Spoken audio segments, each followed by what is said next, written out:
With more on the Red Sox decision, we bring in Gordon Edes, who covers the team for ESPNBoston.com. And Gordon, we know the immediate future with Ortiz, but does this move clear anything up about his long-term future with Boston?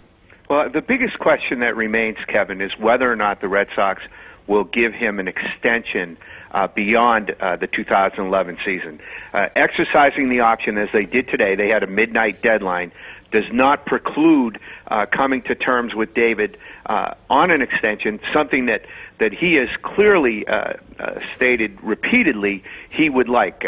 He thought that he was inundated with too many questions about his future last year. You remember in April he got off to such a bad start.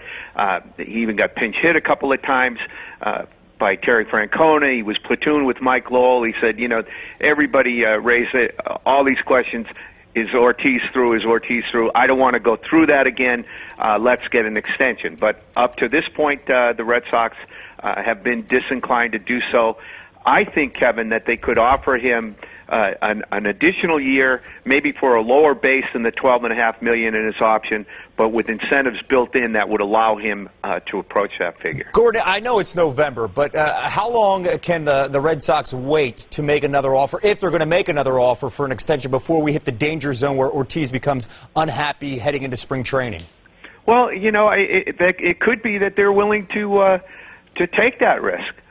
Kevin, I mean, the clock wouldn't be ticking on that as long as David was satisfied that it was on the table.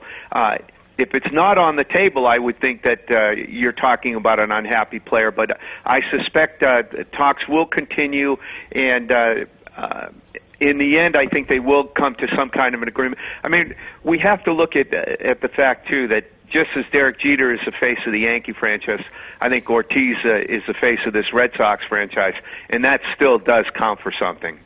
David Ortiz coming back for another season with the Red Sox. Gordon Edes from ESPNBoston.com.